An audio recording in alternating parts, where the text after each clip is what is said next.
La dame sur le lac. J'ai travaillé l'été comme monitrice de camp dans le nord de l'Ontario, au Canada. Le jour où cet incident s'est produit, je campais avec un groupe de garçons de 10 ans sur le même lac au camp d'été.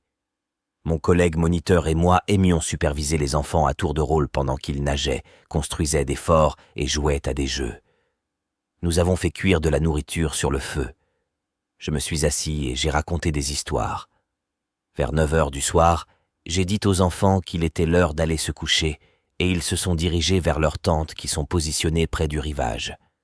Donc, les enfants sont allés se coucher et mon collègue moniteur et moi sommes allés sur le rivage pour discuter, fumer des cigarettes et passer du temps ensemble avant de décider de nous diriger vers les tentes et dormir. Ce qui s'est passé à côté me trouble encore aujourd'hui et reste mon histoire de feu de camp effrayante.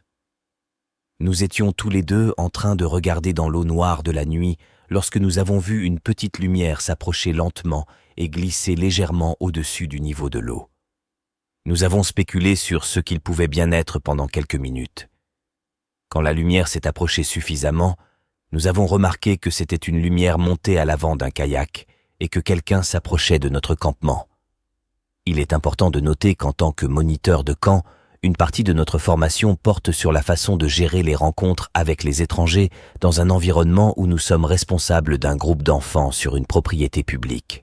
J'étais prêt à donner aux gens le discours typique sur le fait que nous faisons du camping avec un groupe d'un organisme reconnu et nous leur demanderions respectueusement de trouver un autre camping. Cependant, cette personne m'a secoué jusqu'à l'os alors que la lumière s'approchait de nous. Ramait sur ce kayak était une femme qui avait l'air d'avoir environ 60 ans.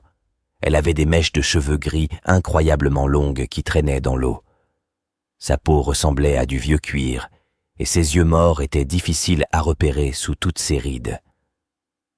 Elle m'a regardé droit dans les yeux, et quand elle a parlé, j'ai réalisé qu'il lui manquait la plupart de ses dents. « Est-ce que tous vos enfants sont en sécurité au lit ?» me demanda-t-elle en me montrant du doigt les tentes. Je ne savais pas vraiment comment réagir, et franchement je paniquais. J'ai répondu en lui disant qu'ils allèrent bien et qu'elle devait partir. « C'est bien, comme je m'y attendais pour cette fois-ci », a-t-elle dit en souriant, et a tourné son kayak et a pagayé dans la nuit.